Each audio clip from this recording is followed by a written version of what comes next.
Good morning, everyone. How are you? Good to be here. So glad to be here on this lovely day.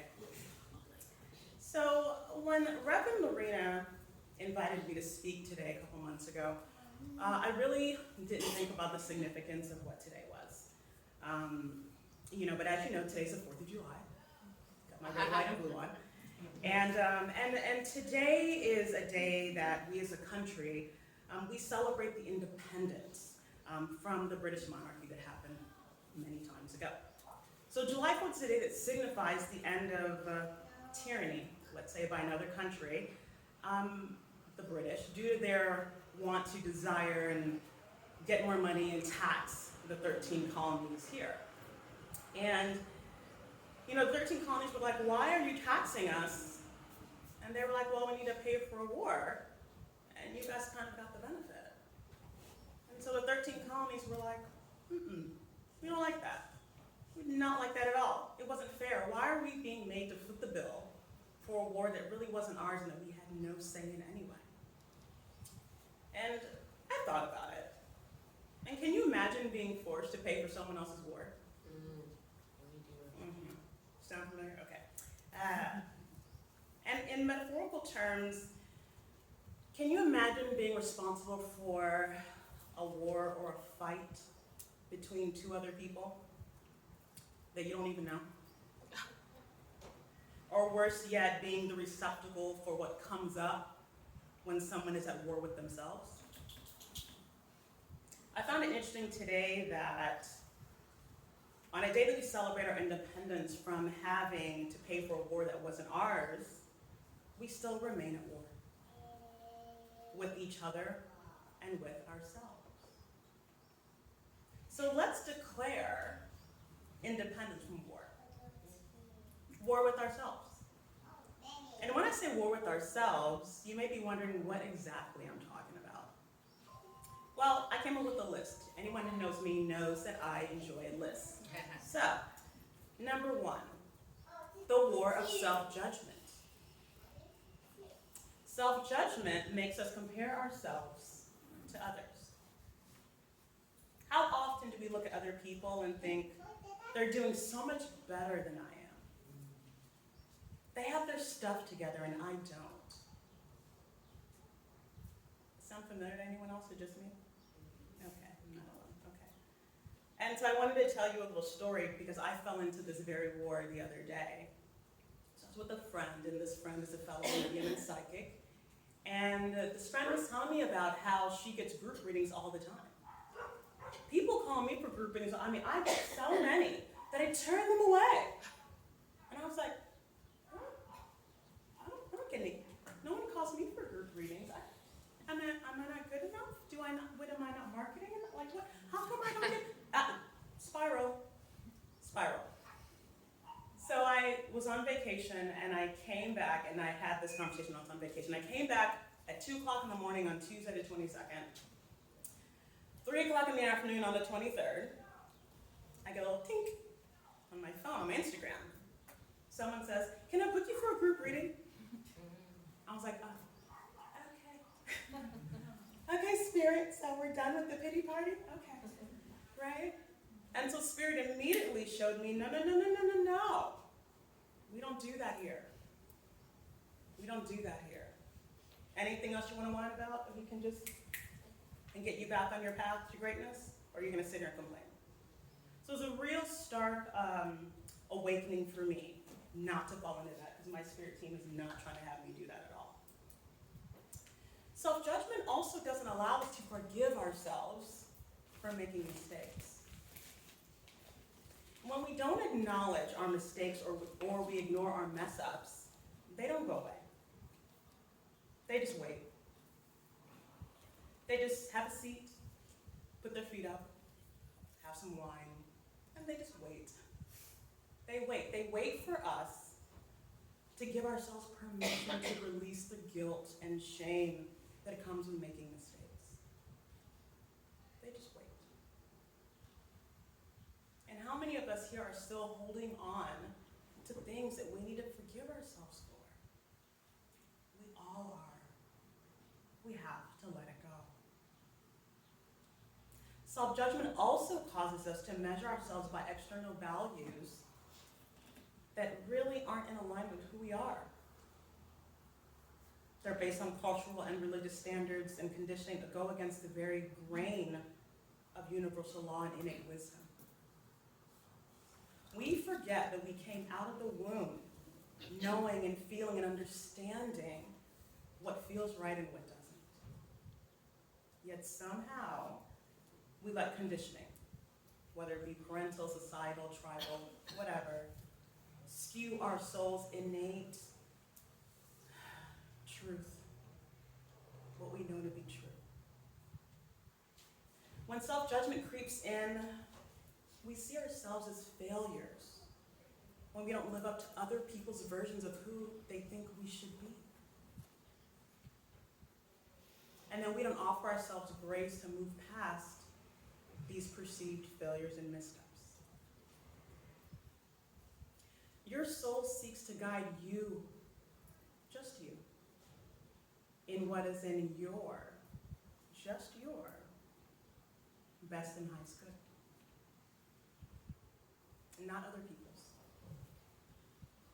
But our souls cannot do the work that we came to do in this lifetime if we dismiss the wisdom that flows from it.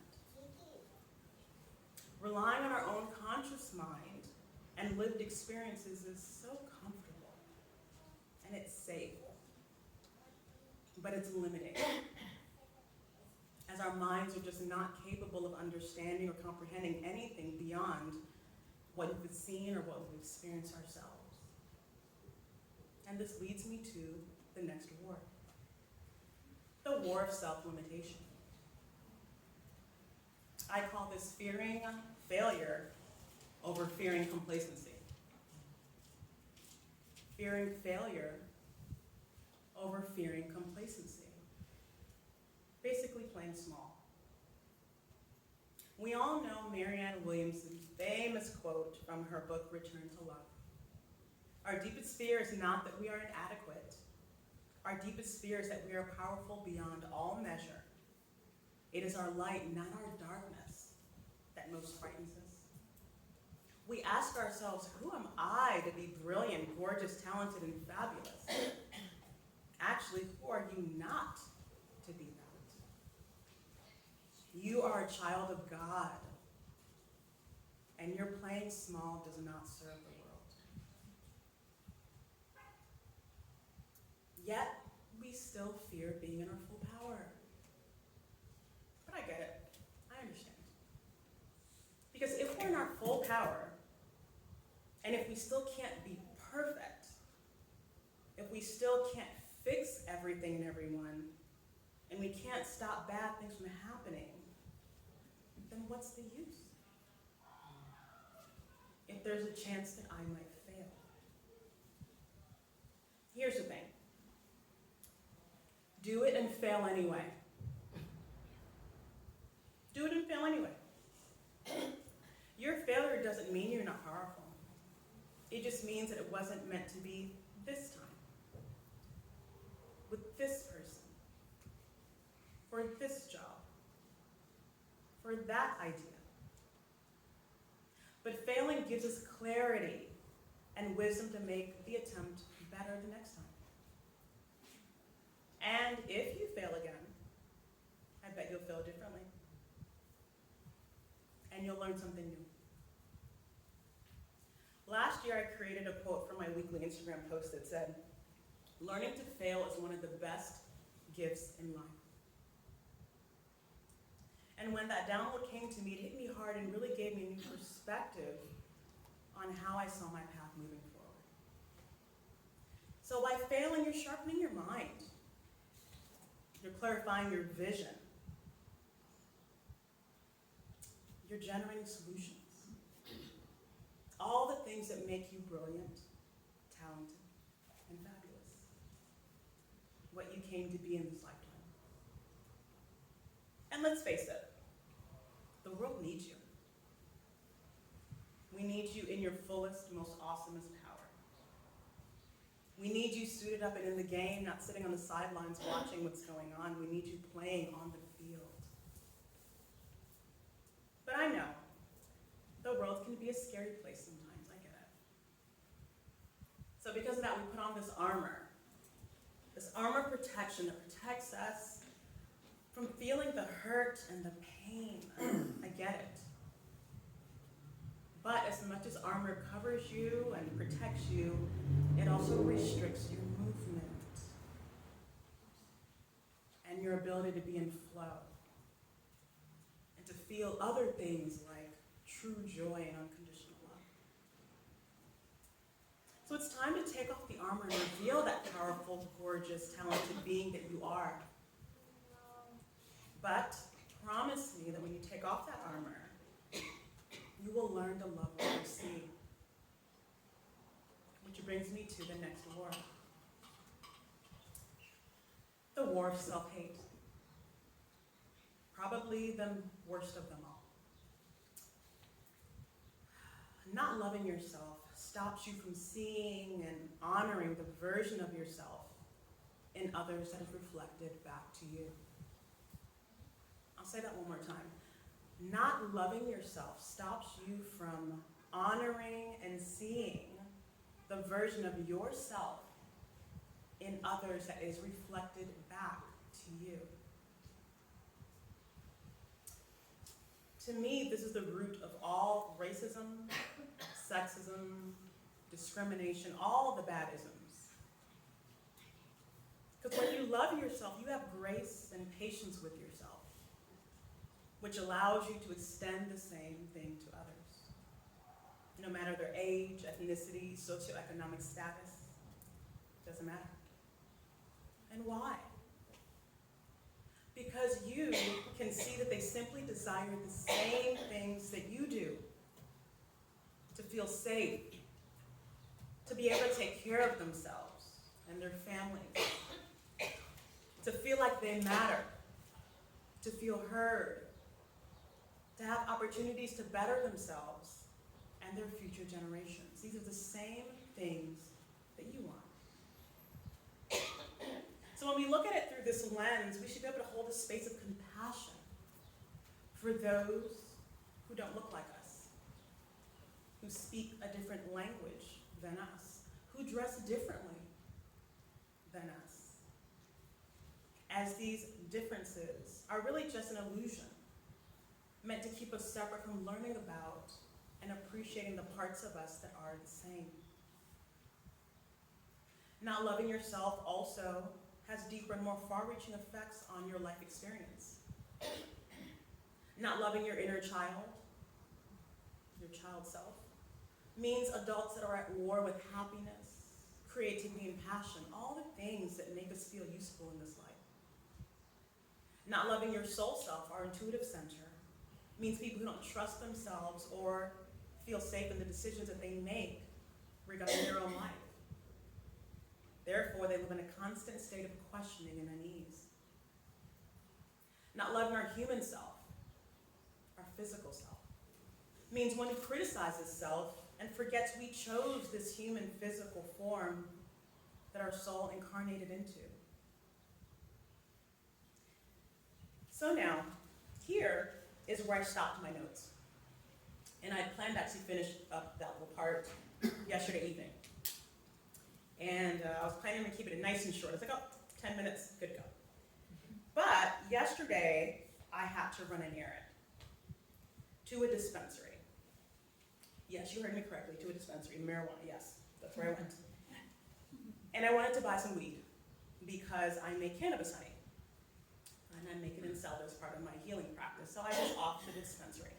So I'm in my car on the way, just jamming to the radio, my windows down, feeling good. And normally whenever I drive, I listen to Spotify playlists that I create. And but yesterday I was listening to the radio station. I was listening to the station called Air One. And it's a Christian music station. Some of you know the station.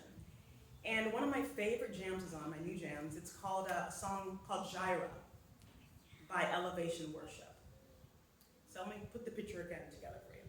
So I have the windows down, the sun on my arms out the window. My hair is blown, well, my locks are trying to blow. But the air is in there. And I'm on my way to a dispensary to buy some marijuana. So also listening to Gyra, Christian music song. So I'm just feeling all the feels in the moment. I'm just like feeling like everything's right in my world. Like, what can go wrong? This is amazing. Now, this particular radio station, 96.1, sometimes goes in and out because of, I think it's based in Campo or someplace far, so it's just in and out. And when it goes out, it shares a tuner with a conservative Christian talk show. So, like, I'll be listening to a song about how loving God is and how God just extends God's open arms to you and loves all of us children because we're all the same in God's eyes and we can do no wrong to be separated from the love of the Lord. And then I hear some angry Rush Limbaugh type voice yelling about critical race theory and rights being taken away and decisive and American God love and And I'm just, what? And then it goes back to, God loves you. Dude, I was like, man, in one breath, we're listening to how loving God is and how God loves all his children, no matter what you look like, no matter anything about you. And then the next breath of Christian talk radio, spewing hate speech cloaked in Christianity. And that's a whole nother sermon, we'll leave that right there. But anyway, so it literally hurt my heart. Like in that moment as I'm driving. And then I came home and it made me add one more war to my list. A list that to me wasn't that long until I got to that one experience. And this war is a war that's permeated our history and bleeds into societal fabric that is being ripped and torn in this very moment, as you all know from the past couple years. And that's a war of self-righteousness. The war of self-righteousness, masked as religion. And I bet many of you sit here today because of this particular war. You went to church, you were raised a certain way, and now here you are. Somehow, somewhere along the line, the religious self-righteous have told you that it's their business to judge you for your most intimate personal mistakes, for who you can love, whether it be male or female, for how you have sex, whether it be males or females, or how many. The religious self-righteous have told you that it's their business to judge you for a decision that you made as a teenager when you were still learning your body and realized that you were bringing life into the world that you could not afford to take care of. And you made a decision that you agonize over till this day if it was the right or the wrong one, but you will never know because it changed the course of your life. The religious self-righteous have told you that it's their business to judge you for the time that you questioned God because you were taught that God punishes people who sin. So when something bad happened to you or someone you loved, you couldn't wrap your head around why that would happen to them. Why God would do that to them. Why God would do that to me. The religious self-righteous have told you that it's their business to judge you for feeling like your outside body doesn't match your inside body. The religious self-righteous have told you it's their business to judge you for your wise ability to see that God is more than a man who sits on top of a throne, who you go see on Sunday and get dressed up, but go back to your ways Monday through Saturday. They judge you for your ability to take God outside the box and know that God is bigger than any religion man has ever created. They judge you for knowing that God is not a jealous punisher, like we humans are, but one who wants us to realize the love and greatness innate within ourselves. Because when we claim this, we are liberated from our own limitations, and our presence automatically liberates others. This war of self-righteousness is one that we were socialized to pick sides in, fall in line in, and support. Like many of you sit here today, I was raised in the Christian faith. But as I look back on it and I'm reminded of when I tuned into that crazy voice about losing our country yesterday, I realized that I used to be a soldier in that war of self-righteousness until I realized that I was a victim. So I will go back to the song that I was listening to yesterday called Jireh, which is short for Jehovah Jireh, the name of God. And part of the lyrics to that song say this, and I'm going to sing it. Normally don't sing, but I'll do that for you guys, and I don't have a good voice, so just bear with me. I'm already loved, I'm already chosen, I know who I am, I know what you've spoken, I'm already loved, more than I can imagine, and that is enough, I'm already loved, Jireh, you are enough, and I will be content in every circumstance, Jireh, you are enough. When we truly understand that God is enough, in whatever form you understand God to be, whether as Jesus in the form of pure enlightenment and humanly love, as Buddha in the form of inner reflection and recognizing the God within you, as Allah in the form of the highest of holiness, in whatever form, we are meant to understand that we are and that we have enough in God's eyes. Because God is enough. And we're part of God. We're part of divine source, the creator of all that is, the one whose name means love, whatever name you have for God. When we know this, we know that there is no need to fight in any wars against our fellow sisters and brothers or against ourselves. Self-judgment, self-limitation, self-hate, self-righteousness. These wars must end.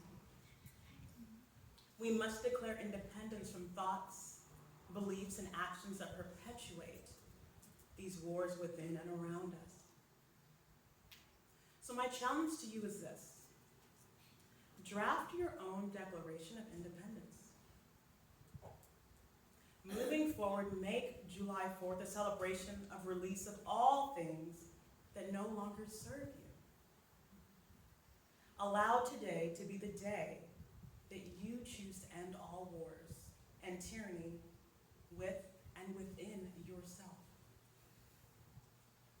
My beloveds, I want to leave you with these words. God is enough. And because you are part of God of source, you are enough. You have enough. So give yourself permission to end the war and declare your own independence from thoughts, belief patterns, belief systems that tell you that you're not enough. May the 4th of July have a new meaning for you today and every year after. Happy Independence Day.